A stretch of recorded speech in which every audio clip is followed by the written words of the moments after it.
Assalamualaikum warahmatullahi wabarakatuh. Saya Arya Sofa, NIM 20641004, dan ini rekan saya. Nama saya Destriana, NIM saya 20641009. Kami dari kelompok 9 akan mempresentasikan makalah kami yang berjudul Rencana Pelaksanaan Layanan Bimbingan Konseling atau RPLBK. Pengertian Rencana Pelaksanaan Layanan Bimbingan Konseling atau RPLBK.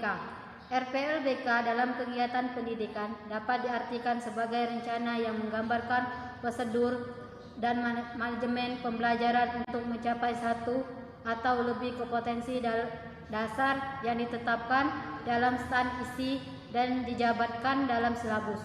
RPLBK adalah suatu acuan atau langkah teknik yang dibuat oleh seorang guru atau pembimbing yang bertujuan untuk mempermudah bimbingan dalam memberi layanan kepada siswa. RPLBK merupakan salah satu perangkat yang ada di dalam bimbingan konseling. B. Manfaat rencana pelaksanaan layanan bimbingan dan konseling berkarakter.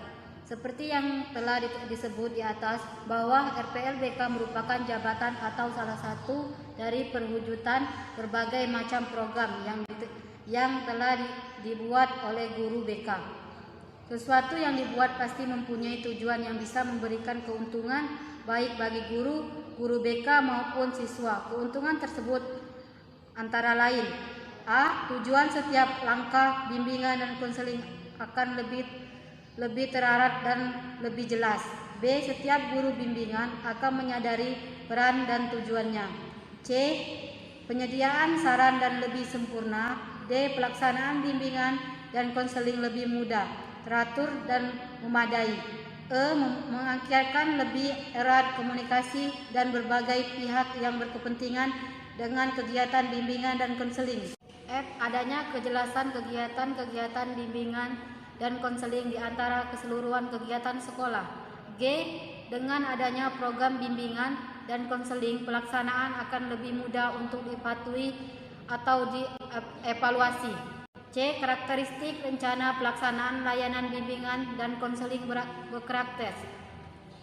Adapun karakteristik rencana pelaksanaan layanan bimbingan dan konseling diantaranya adalah: A. Penerapan metode, teknik khusus, media dan alat.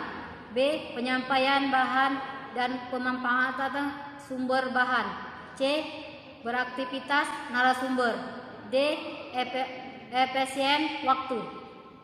D. Prinsip-prinsip rencana pelaksanaan layanan bimbingan dan konseling. Prinsip-prinsip dalam pembuatan rencana pelaksanaan layanan bimbingan dan konseling yang mendasari gerak dan langkah dalam penyelenggaraan kegiatan bimbingan konseling. Prinsip ini berkaitan dengan tujuan, sasaran layanan, jenis operasionalisasi pelayanan bimbingan dan konseling. Prinsip-prinsip tersebut diantaranya: A. Prinsip-prinsip yang berkenaan dengan sasaran layanan. B. Prinsip-prinsip yang berkenaan dengan permasalahan individu. C. Prinsip-prinsip yang berkenaan dengan program layanan. D. Prinsip-prinsip yang berkenaan dengan tujuan dan pelaksanaan layanan. E. Hal-hal yang perlu diperhatikan dalam pembuatan rencana pelaksanaan layanan bimbingan dan konseling. Dalam program perencanaan pelaksanaan pemberian layanan terdapat beberapa hal yang perlu diperhatikan, diantaranya: A. Menetapkan materi layanan atau pendukung. B. Menetapkan tujuan dan hasil yang diinginkan. C. Menetapkan sasaran kegiatan. D. Menetapkan bahan, sumber bahan, dan narasumber. E. Menetapkan metode, teknik, dan alat yang akan digunakan sesuai dengan ciri khusus jenis layanan atau kegiatan yang direncanakan. F. Menetapkan rencana penelitian. G. Menetapkan waktu dan tempat. F. Tujuan pembuatan rencana pelaksanaan layanan bimbingan dan konseling. Tujuan program bimbingan dan konseling adalah agar guru pembimbing memiliki pedoman yang pasti dan jelas sehingga kegiatan bimbingan dan konseling di sekolah dapat terlaksana dengan lancar dan efisien serta hasilnya dapat dinilai. Tersusun dan terlaksananya sebuah program bimbingan dan konseling dengan baik selain akan lebih menjamin tercapainya sebuah tujuan kegiatan bimbingan dan konseling pada khususnya, tujuan sekolah pada umumnya juga akan lebih menegakkan akuntabilitas bimbingan dan konseling di sekolah. Sekian presentasi dari kelompok kami. Kurang lebihnya kami mohon maaf. Kami akhiri. Wassalamualaikum warahmatullahi wabarakatuh.